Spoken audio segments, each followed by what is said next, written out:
Hello. Good morning, good afternoon, good evening. Welcome to my YouTube channel. My name is Ogbanje Joseph. Please hit the subscribe button to subscribe to this channel. Like, share, as well as drop a comment on the comment section. Today, we are going to be talking about an overview of the Nigeria's foreign policy. An overview of the Nigeria's foreign policy from 1960 to date. You know, now, in analyzing the Nigeria's foreign policy, okay, between 1960 to date, we are faced with so many challenges, undermining the study. Now, some of these challenges are actually enumerated here. The first challenge is actually the challenge of periodization of the diplomatic regime in Nigeria, okay, within the period under study. How do we periodize? That's one challenge that is actually that we are faced with. Okay. The second challenge is actually whether there is a theoretical framework, which can be used to explain, and analyze, and review Nigeria's foreign policy within the period under study. Okay. Then the third challenge is actually the challenge of what materials to use.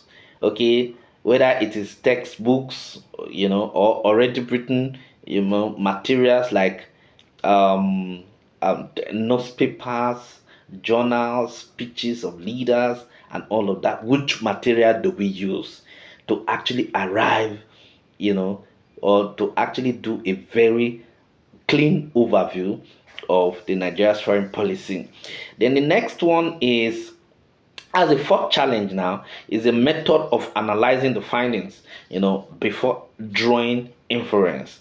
Method of analyzing the finding before drawing inference. All of these are actually challenges that have, bedeviled, the study of the overview of Nigeria's foreign policy from 1960 till date.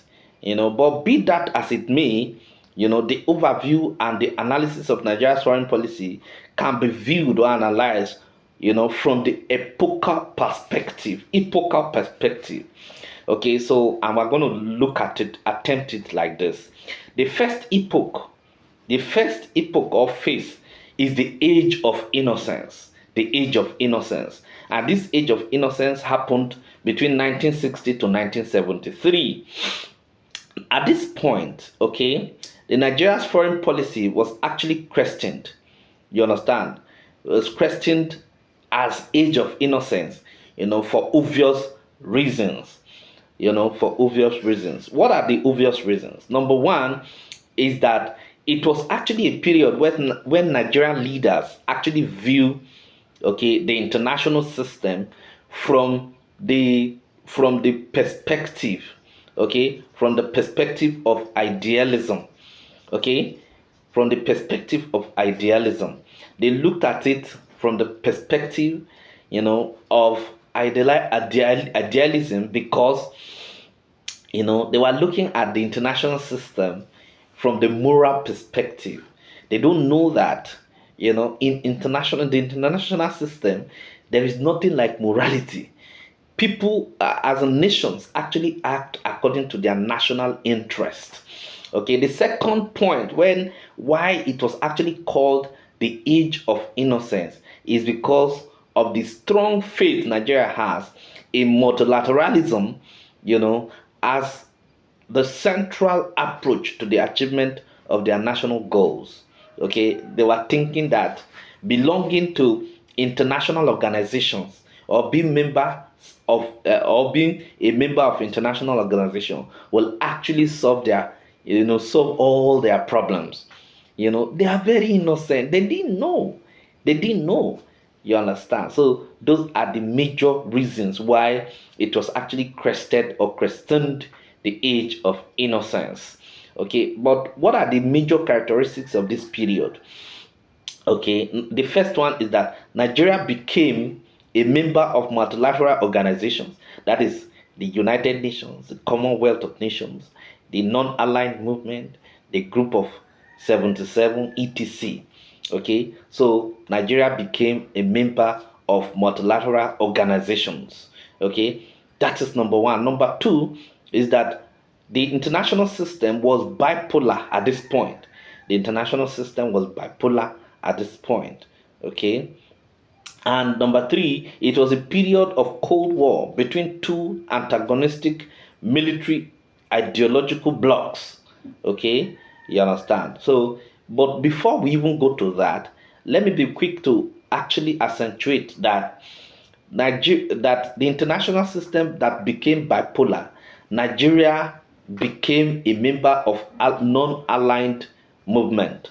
Okay, at first Nigeria leaned towards the West, but later Nigeria became a non-aligned country.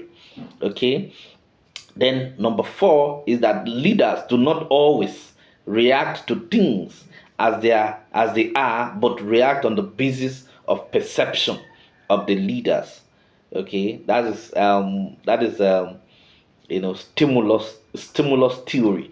They were actually reacting to international issues from their perception, on the basis of their perception. They were not real, they were not objective in reacting to issues of international uh, uh, uh, uh, issues of international relations.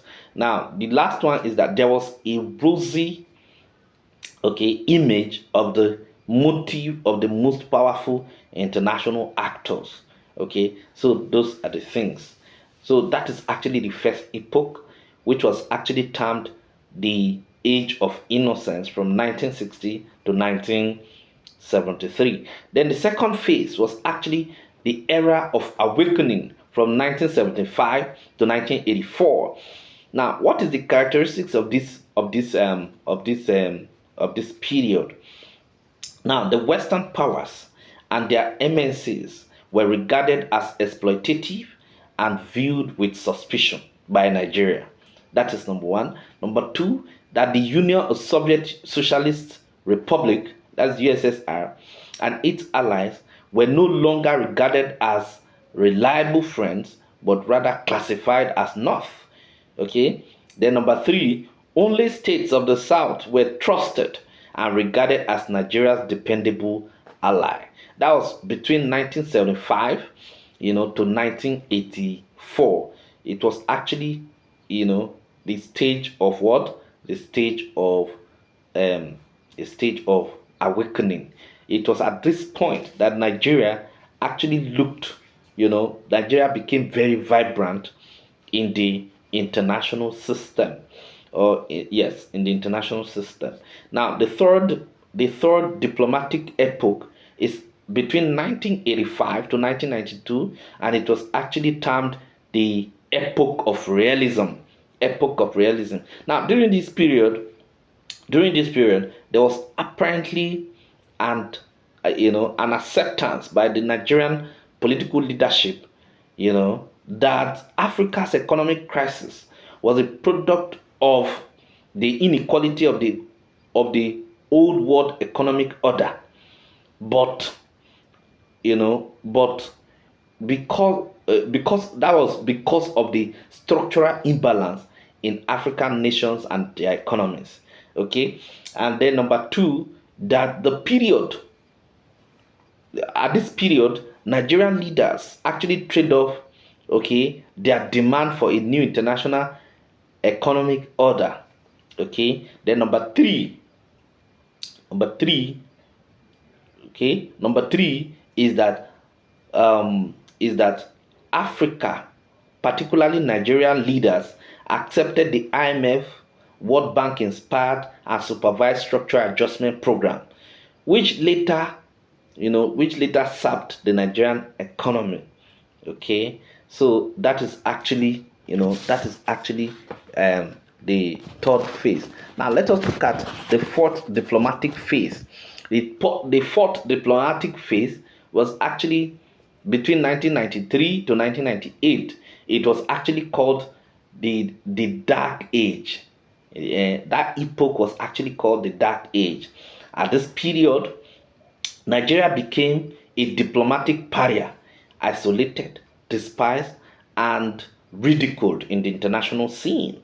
Okay, that's number one. Number two, that Nigeria became an object rather than a subject of international diplomacy. Okay, then number three, Nigerian citizens were rejected and abandoned. Nigerian citizens rejected and abandoned her and then sought refuge in other lands and put pressure on the international community to place sanctions on Nigeria.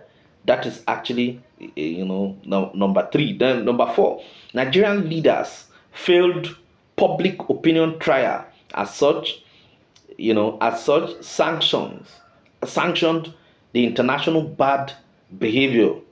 Okay, so those are the things. As such, were sanctioned for the international bad behavior. Then the next one is that there was greater denial and violation of fundamental human rights, of course, and democratic rights as well. Okay, then the next one is that Nigeria aimed more stringent international sanctions, deeper political crisis, and instability. Then the last one is that the national interest of Nigeria was recklessly sacrificed on the altar of the selfish ambition, you know, of a few. That was actually the fourth epoch, which was called the Dark Age. Then we have the fifth epoch, which was actually called the Age of Renaissance. The Age of Renaissance. At this period, okay, Nigeria realized that the new millennium was being shaped by the forces of globalization. Okay, that is actually the first feature of this period, that the new millennium was actually being shaped by the forces of globalization. And then the second feature is that Nigeria actually viewed the new forces with apprehension, describing its implication on you know describing its implication you know on the underdeveloped countries as hollow and dubious value, because it did not seem to address the critical problems of disease and poverty, which constituted the modern day threat to world peace and security. Okay, so those are the things.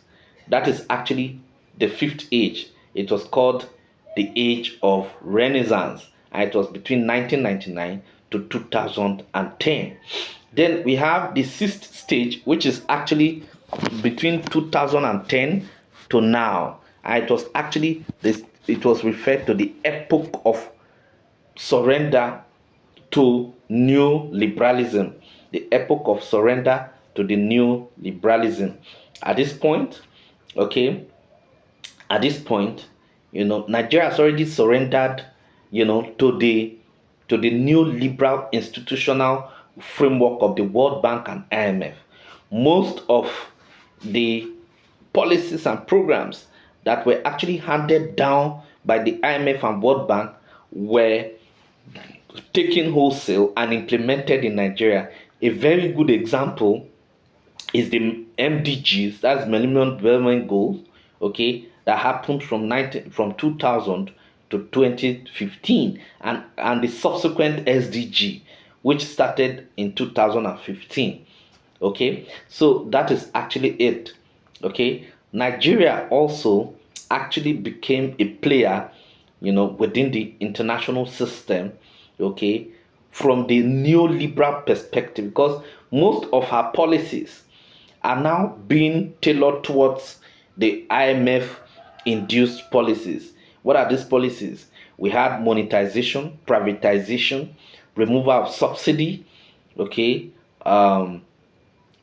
rationalization, review of interest rates, okay, and all of that. All of these things are actually new liberal, policies and programs that were actually handed down, okay, to Nigeria by the international okay institutions, like international financial institutions like the World Bank, IMF, which can also be referred to as neoliberal institutions. Thank you very much.